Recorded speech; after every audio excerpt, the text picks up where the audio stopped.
అనంతపురం సత్యసాయి జిల్లాల్లో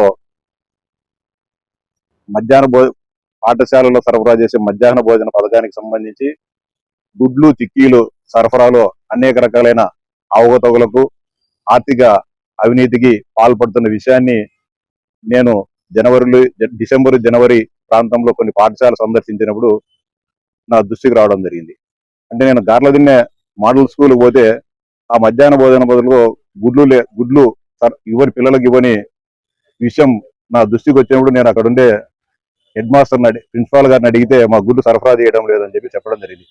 మేము పదే కాంట్రాక్టర్కు అదేవిధంగా ఉన్నతాధికారులకు ఫిర్యాదు చేస్తుంది, ఎవరు కూడా స్పందించడం లేదని చెప్పడం జరిగింది. దాని తర్వాత జరిగిన 4-5 రోజులకు జిల్లా పరిషత్ సర్వసభ్య సమావేశంలో ఇదే విషయాన్ని గుడ్లు చిక్కీల సరఫరాలో జరుగుతున్న అవినీతి అక్రమాల విషయం నిగ్గు తేల్చాలని చెప్పి ఆ సమావేశంలో మాట్లాడినప్పుడు గౌరవ జిల్లా కలెక్టర్ గారు 3 జిల్లా అధికారులతో ఒక విచారణ కమిటీని వేయడం జరిగింది. ఆ విచారణ కమిటీ ర్యాండమ్ గా ఈ అనంతపురం జిల్లాలోని 9 పాఠశాలలను పరిశీలించి అక్కడ గుడ్లు చిక్కీల సరఫరా ఏ విధంగా జరుగుతాయని చెప్పి సమగ్ర నివేదిక ఇవ్వడం జరిగింది. వాళ్ళు పరిశీలించిన 9 పాఠశాలల్లో కూడా అనేక రకాలైన అవినీతి అక్రమాలు వెలుగులోకి రావడం జరిగింది.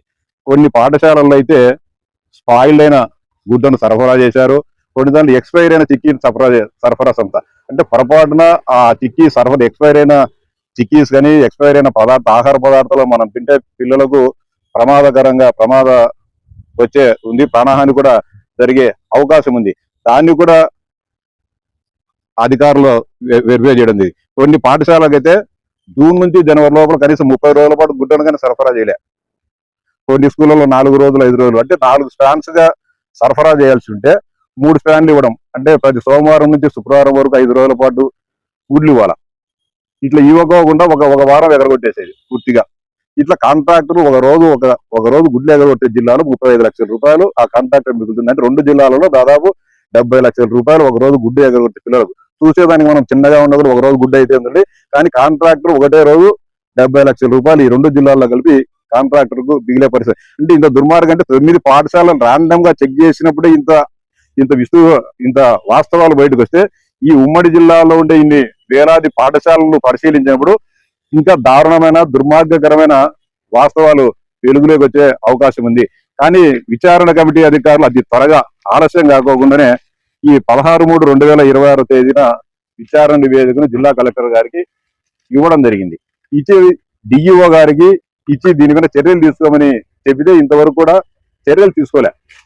దీనిలో స్పష్టంగా చెప్పడం జరిగింది, సంబంధిత ఏజెన్సీకి పెనాల్టీలు వేయండి, బ్లాక్ లిస్ట్ లో పెట్టమని చెప్తే ఈ నివేదికను రాష్ట్ర ఉన్నతాధికారులకు పంపించుకోకుండా ఇక్కడనే పెట్టుకొని మళ్ళీ అదే కాంట్రాక్టర్ ఇప్పుడు మళ్ళీ గతంలో ఎవరైతే కాంట్రాక్టర్ ఉన్నారో అదే ఏజెన్సీనే మళ్ళీ ఈ రోజు రావడం జరిగింది. అంటే ఇంత దుర్మార్గకరంగా, అంటే మొత్తం ఈ వ్యవస్థనే సంబంధిత ఏజెన్సీ కొంతమంది అధికారులు కలిసి మొత్తం అవినీతిమయం చేయడం జరిగింది. దీనికి సంబంధించి గతంలో ఎంఈఓ 2లు దీనిపైన పర్యవేక్షించడం జరుగుతుంది. మిడ్ డే మీల్స్ ను వారు కాంట్రాక్టర్ కు చెప్తున్నారు, జిల్లా అధికారులకు ఎప్పటికప్పుడు అంటే గుడ్ల సరఫరాలో కానీ చిక్కీల సరఫరాలో వస్తున్న ఇబ్బందులు, సరఫరాలో సక్రమంగా లేదనే విషయాన్ని వారు ఎప్పటికప్పుడు చెప్తున్నా కూడా ఈ రోజు ఎంఈఓ 2లకు అందరికీ కూడా సోకాజ్ నోటీసులు ఇవ్వడం జరిగింది. ఆ విషయం ఈ రోజు జిల్లా కలెక్టర్ గారి దృష్టికి తీసుకొని రావడం జరిగింది. ఏజెన్సీ పైన ఏమాత్రం కానీ చర్యలు తీసుకోకుండా ఎప్పటికప్పుడు వాస్తవాలను అధికారుల దృష్టికి తీసుకొని వస్తున్న ఎంఈఓలకు నోటీసులు ఇవ్వడం జరిగింది. ఈ గూడుపుటాని పైన సమగ్ర విచారణ జరపండి, మీ ఆదేశాలను కూడా ధిక్కరించడం జరిగింది. ఒక ఏజెన్సీ మొత్తం విద్యా వ్యవస్థనే చేతుల్లో పెట్టుకొని ఆడించడం జరుగుతుంది. ఇది ఈ సమాజానికి మంచిది కాదు, ప్రభుత్వ ప్రతిష్టకు సంబంధించిన విషయం.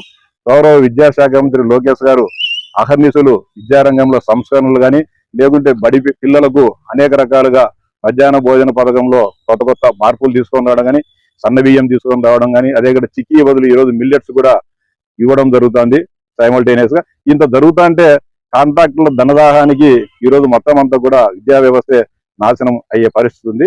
మళ్ళీ అంత దుర్మార్గకరమైన బ్లాక్ లిస్ట్ లో ఉండాల్సిన కాంట్రాక్టర్ మళ్ళీ ఏజెన్సీ అదే దానంతా మొత్తం దీన్ని ఈ కుంభకోణానికి మొత్తం మాయ చేసేసి మళ్ళీ అతనే రావడం అనేది చాలా దుర్మార్గం.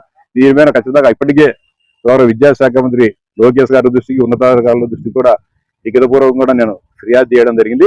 భవిష్యత్తులో ఎక్కడ కూడా ఉమ్మడి అనంతపురం జిల్లాలో ఇలాంటి అవకతవకలు పాల్పడితే సహించేది లేదు.